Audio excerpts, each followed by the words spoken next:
Selamat datang di channel Animasi Toon.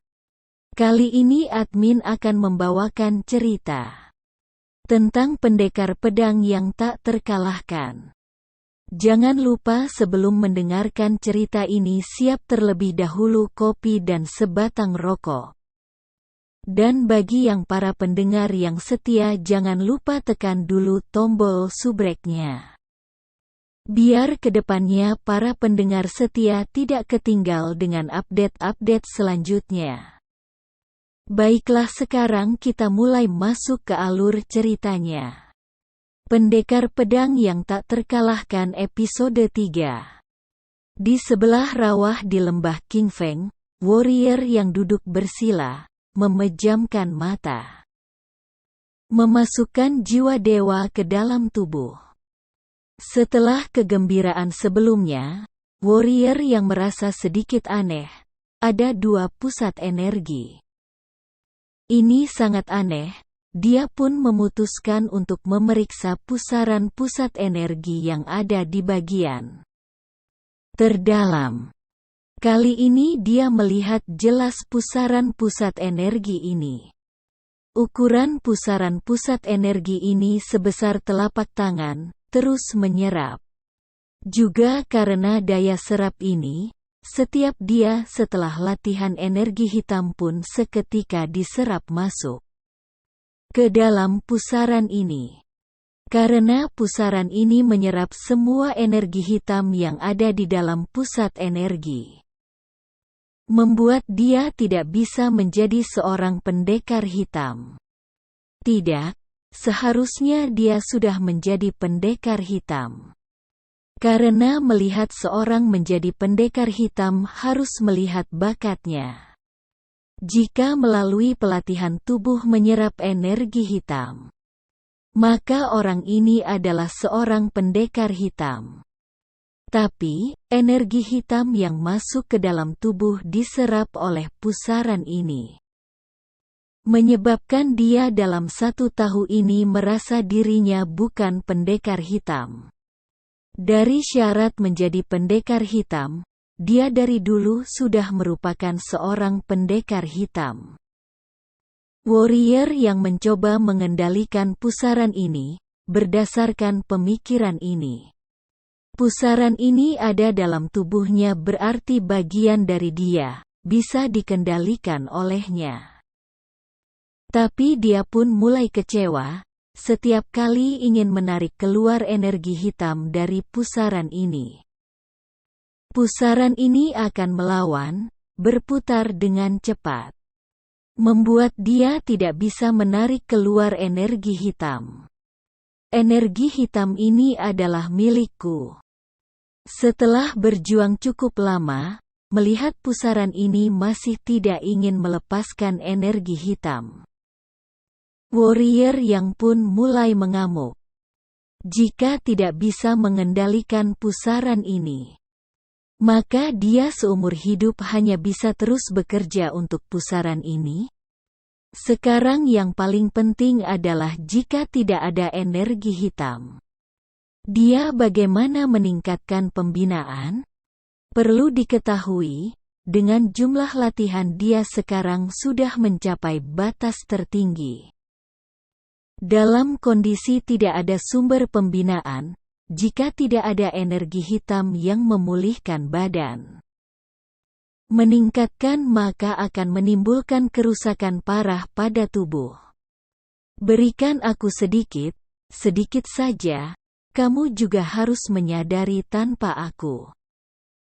Kamu tidak bisa menyerap energi hitam, kamu berikan aku sedikit energi hitam. Maka aku bisa menyerap energi hitam yang lebih banyak. Energi hitam yang aku serap bukannya jadi milikmu juga?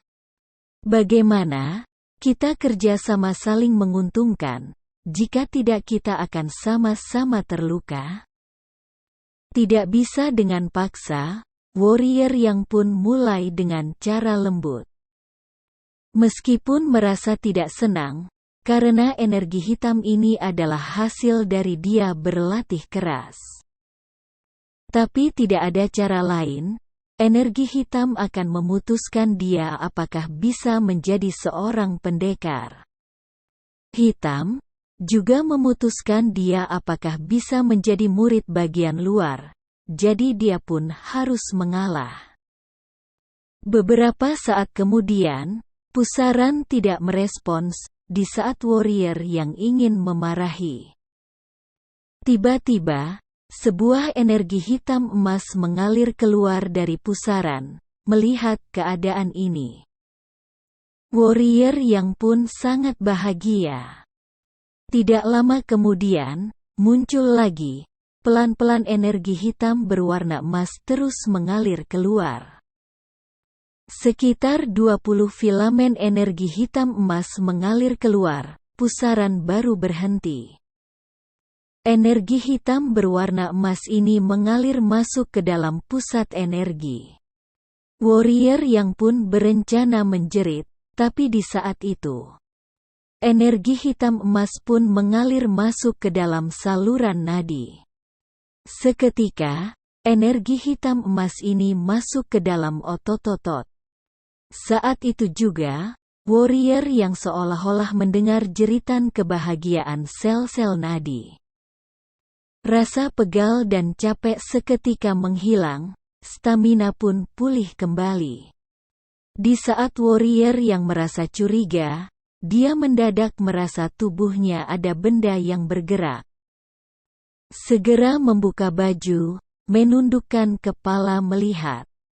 Mata warrior yang terbuka lebar hanya terlihat kulit badannya sedang dengan cepat ganti kulit. Ganti kulit. Ganti kulit adalah fenomena yang akan muncul di teknik pemurnian raga level 4. Teknik pemurnian raga level 4, ini bertanda dia sekarang adalah pendekar hitam level 4. Haha. Berpikir demikian, warrior yang pun lompat-lompat di lantai dan tertawa terbahak-bahak. Tidak lama kemudian, dia merasa ada yang aneh, pun berhenti tertawa. Menundukkan kepala melihat tubuhnya. Melihat tubuhnya terus ganti kulit, warrior yang langsung melepaskan pakaian lompat ke rawa. Menunggu semua kulit sudah ganti, dia pun berenang-renang di rawa. Telapak tangan mengelus dada, setiap tempat yang dielus, bagaikan mengelus batu yang mulus. Sebuah rasa keras yang aneh terasa di telapak tangan. Plak, plak, plak. Menenangkan hati, warrior yang mengambil ranting pohon yang ada di samping. Melatih sebuah teknik pedang dasar. Terdengar suara angin pun menghembus debu yang ada di permukaan lantai. Kekuatan ini sebelumnya dia tidak pernah merasakan. Setelah teknik pedang berakhir, warrior yang kembali memasukkan jiwa dewa ke dalam tubuh. Tidak lama kemudian, wajahnya pun tersenyum, betul dia sudah mencapai alam fana level 4. Dari bukan pendekar hitam sekarang langsung meningkat menjadi alam fana level 4. Ini bagaikan sebuah mimpi, tapi dia pun mengerti. Semenjak dia datang ke sekte pedang, dia mulai berusaha keras melatih teknik pemurnian tubuh saat menjadi murid bagian luar. Mungkin dia bukan murid yang paling rajin tapi termasuk peringkat 3 ke atas. Dimulai dari saat itu, dia melatih teknik pemurnian tubuh ini sudah mau 2 tahun. Raganya sudah mencapai tingkat yang sangat kuat. Sekarang energi hitam masuk ke tubuh, bagaikan dia memiliki kartu ATM bernilai 1 juta. Mendadak mendapatkan kunci sandinya. Memiliki kunci sandi maka dia bisa mengambil uang yang ada di dalam kartu ATM tersebut. Ini yang dimaksud, pelan-pelan menjadi bukit. Kening warrior yang berkerut, dia mendadak muncul sebuah pertanyaan. Energi hitam dia berwarna emas? Apakah hanya dirinya saja atau semua energi hitam berwarna emas? Warrior yang pun mulai bingung. Tidak peduli, setelah masuk ke murid bagian luar, maka akan belajar banyak. Mungkin akan mengetahui apakah sama seperti yang lain. Warrior yang bukan orang yang keras kepala. Menemukan hal yang tidak terpecahkan akan meletakkan dulu. Duduk bersila, jiwa dewa kembali masuk ke dalam tubuh. Kali ini dia berada di pusat energi. Energi hitam emas yang tadi muncul sudah menghilang. Saudara, sepertinya kamu mengerti bahasa aku, begini saja. Kedepannya energi hitam yang aku serap, kita bagi dua. Aku menyerap energi hitam untukmu. Tapi kamu memberikan energi hitam emas itu. Aku bukan ingin merugikan kamu. Kamu seharusnya mengetahui, hanya saja aku menjadi kuat. Energi hitam yang aku serap akan lebih banyak. Jadi, jika aku tidak menjadi kuat, energi hitam yang diserap sangat sedikit. Sekarang harus mementingkan diriku. Setelah aku menjadi kuat, kamu baru akan bisa mendapatkan energi hitam yang lebih banyak. Bagaimana? Warrior yang ada perasaan yang aneh. Dia merasa pusaran ini mengerti dengan apa yang dia katakan. Tidak ada alasan. Hanya perasaan dia. Jadi dia memutuskan berdiskusi dengan pusaran ini. Jika tidak pusaran ini memonopoli energi hitam, dia akan menangis. Tidak lama kemudian, di saat warrior yang mulai kehilangan kesabaran, pusaran energi mendadak berputar, lalu berhenti lagi. Melihat gerakan pusaran ini, warrior yang tersenyum. Insting dia berkata pusaran ini setuju. Kelihatan jelas bahwa pusaran ini juga tidak puas dengan kecepatan dia menyerap energi hitam. Jadi memutuskan untuk membuat dia menjadi kuat. Ini namanya investasi. Memakai baju, warrior yang pun berjalan ke tempat dia menyembunyikan potongan besi. Lalu memakai potongan besi ini, saat ini warrior yang tidak merasakan berat. Dia sekarang tidak ada teknik ilmu. Jadi hanya bisa mengandalkan pelatihan raga menyerap energi hitam. Dia melatih semakin keras maka energi hitam yang diserap semakin banyak. Dia juga akan mendapatkan energi hitam emas yang lebih banyak. Dengan adanya energi hitam emas ini, dia pun bisa memperkuat tubuhnya dan meningkatkan level dirinya. Ah, tolong, jangan kejar aku lagi, kakek tolong. Di saat warrior yang berencana pelatihan ekstrim, dari hutan yang jauh mendadak terdengar suara jeritan. Suara sedikit melengking adalah seorang gadis. Mendengar suara, warrior yang pun berhenti melihat ke hutan di kejauhan. Mendadak seorang gadis yang memakai gaun bunga dengan panik lari keluar dari hutan.